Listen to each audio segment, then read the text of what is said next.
नमस्कार मित्रांनो, आज आपण एक अत्यंत शक्तिशाली, सोपा आणि घरच्या घरी करता येणारा उपाय पाहणार आहोत, कापूर आणि लवंग एकत्र जाळण्याचा उपाय। हा उपाय फक्त धार्मिक नाही, तर यामध्ये वास्तुशास्त्र, आयुर्वेद आणि अध्यात्माचंही गूढ सामावलं आहे। हा उपाय जर तुम्ही श्रद्धेने, नियमाने करत असाल, तर तुमचं घर वाईट शक्तींपासून, दृष्ट दोषापासून आणि नकारात्मकतेपासून मुक्त होईल। कापूर आणि लवंग यांचं आध्यात्मिक महत्त्व।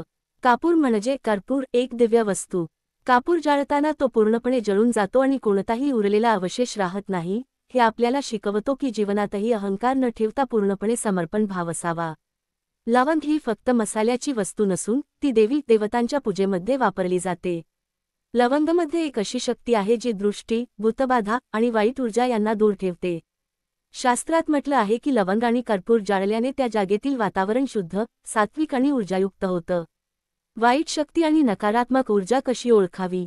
कधी घरात शांततेचा अभाव वाटतो का?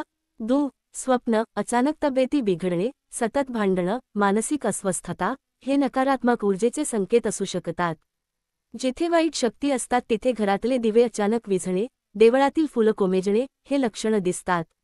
उपाय कसा करावा? साहित्य: 1 कापुराची वडी, 2 लवंगा, 1 छोटा तांब्याचा किंवा पितळी दिवा।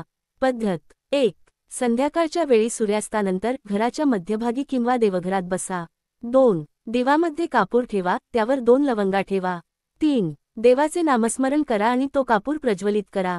4. जळताना त्याचा धूर घरात सर्वत्र फिरवा। 5. देवाला प्रार्थना करा, हे देव, आमच्या घरातील वाईट शक्ती नष्ट करा, सकारात्मक ऊर्जा प्रकट करा। कधी करावं? दररोज संध्याकाळी, अमावस्या किंवा पौर्णिमा दिवशी विशेष प्रभावी। घरात नवस, पूजा, संकटकाळात नक्की करा। या उपायाचे फायदे: घरातील वाईट शक्ती दूर होतात, वास्तुदोष कमी होतो, मानसिक शांतता मिळते, घरात सकारात्मक ऊर्जा निर्माण होते, देवी देवतांची कृपा प्राप्त होते, नकारात्मक विचार दूर जातात, व्यापार व्यवसायात अडथळे कमी होतात। वैज्ञानिक दृष्टिकोन: कापूर आणि लवंग यामध्ये अँटीबॅक्टेरियल आणि अँटीसेप्टिक गुणधर्म असतात। कापूर जळल्यावर हवा शुद्ध होते, लवंग जळल्यावर त्याचा धूर घरातील जंतूंना मारतो, मानसिक तणाव कमी होतो, मन एकाग्र होतं। या उपायात काय चुका टाळाव्यात? कापूर व लवंग विझल्यावर पुन्हा वापरू नका। प्लास्टिक किंवा स्टीलच्या पात्रात जाळू नका। खोटी श्रद्धा न बाळगता, श्रद्धा आणि विश्वासाने करा। रात्री उशिरा किंवा अंधारात न करता सूर्यास्तानंतर लगेच करा।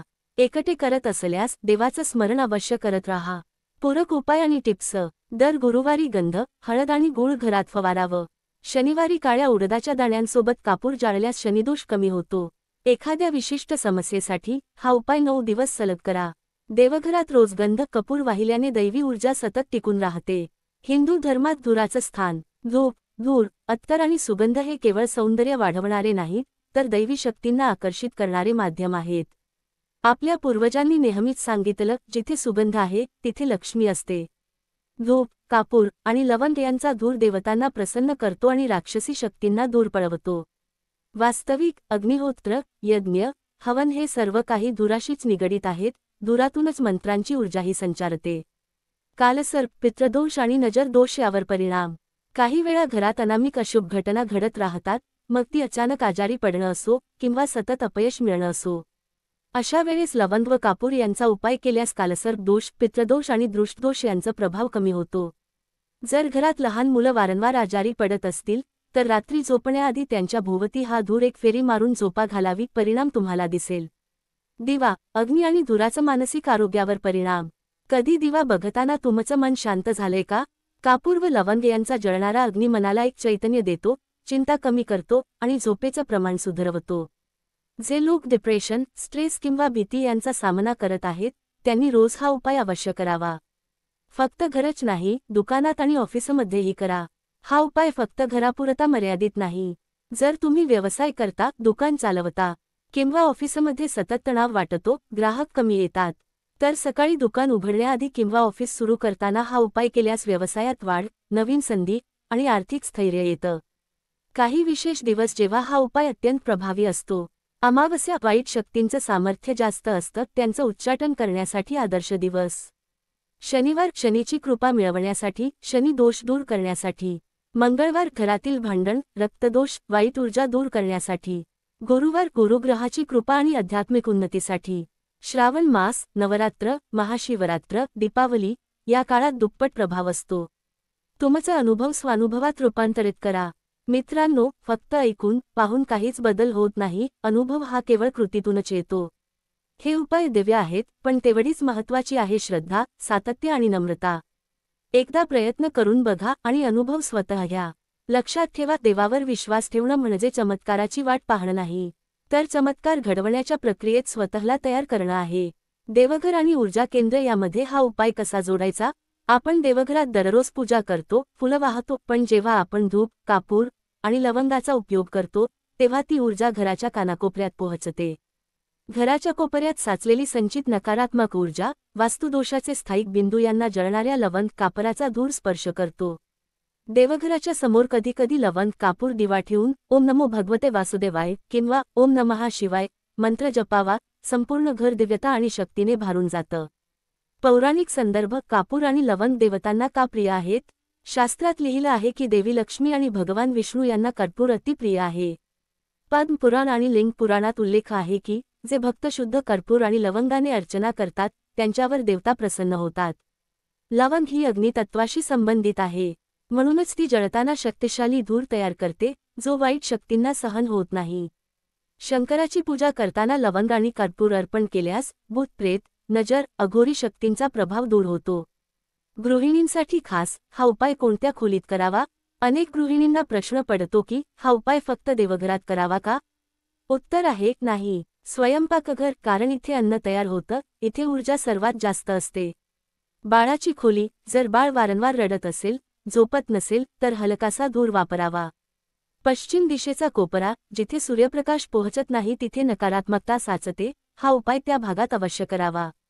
मुख्य दरवाजाजवळ. घरात येणाऱ्या प्रत्येक व्यक्तीसोबत ऊर्जा येते, या ठिकाणी धूर फिरवल्यास वाईट ऊर्जा आत येत नाही. वास्तुशास्त्र तज्ज्ञ काय सांगतात? वास्तुशास्त्रात सांगितलं आहे की घरात 4 प्रमुख तत्वांचं संतुलन असावं: अग्नी, जल, वायू आणि पृथ्वी. कापूर आणि लवंग अग्नी आणि वायू तत्वांना संतुलित करतात. डॉक्टर सुधीर भोसले, वास्तुतज्ञ, म्हणतात, दररोज लवंग कापूर जाळल्याने घरातील कोपऱ्यांमधील साठलेली वायू शक्ती सक्रिय होते आणि वाईट ऊर्जेचा अटकाव होतो. योग साधक. ध्यान करणाऱ्यांसाठी उपयोग. योग, ध्यान किंवा मंत्रसाधना करणाऱ्यांनी ध्यान करताना शुद्ध वातावरण हवं असतं. कापूर, लवंग जळवल्यानंतर ध्यान करताना मन एकाग्र होतं, वातावरण सकारात्मक होतं आणि मंत्रशक्ती अधिक प्रभावी होते. कापूर आणि लवंगाच्या विविध प्रकारांबद्दल माहिती. कापूरचे प्रकार. शुद्ध देशी कर्पूर मोठ्या दुकानदाराकडून घ्यावा. सिंथेटिक कापूर टाळावा, यामध्ये रासायनिक पदार्थ असतो. लवंगचे प्रकार. गडद तपकिरी रंगाची, जाडसर लवंग सर्वोत्तम. खमंग सुगंध येणारी लवंग निवडा. लक्षात ठेवा, चुकीचा कापूर किंवा लवंग वापरल्यास उपायाचा प्रभाव कमी होतो. दृष्ट लागल्यावर लवंग कापूर उपाय. जर एखाद्या व्यक्तीला किंवा लहान बाळाला दृष्ट लागली असेल तर हा उपाय वापरा. 1 वाटी घ्या, त्यात कापूर आणि 2 लवंगा ठेवा. 2 त्या व्यक्तीभोवती 7 वेळा फिरवा. 3 बाहेर अंगणात किंवा गॅलरीत जाळा. 4 धूर घरात थोडा पसरू द्या. हे उपाय बाळ, वृद्ध आणि स्त्रियांच्या दृष्टी दूर करण्यासाठी अत्यंत प्रभावी आहेत. कापूर लवंग उपाय ध्यानपूर्वक केल्यास काय अनुभवता येतो? जर हा उपाय करताना तुम्ही मंत्र जपत असाल, जसे की ओम त्र्यंबक यजामहे, ओम नमः शिवाय, ओम श्रीं हरी श्रीं महालक्ष्मी नमः, तर फक्त घरच नाही तर तुमचं संपूर्ण मानसिक आणि आध्यात्मिक क्षेत्रही शुद्ध होतं. कधीकधी काही अनाकलनीय गोष्टी घडतात. घरात कोणतीही अडचण असो, त्रासदायक स्वप्न, झोप न लागणं किंवा अचानक वाईट बातम्या येणं, अशा वेळी लवंग कापूरचा धूर म्हणजे दिव्य रक्षण कवच बनतो.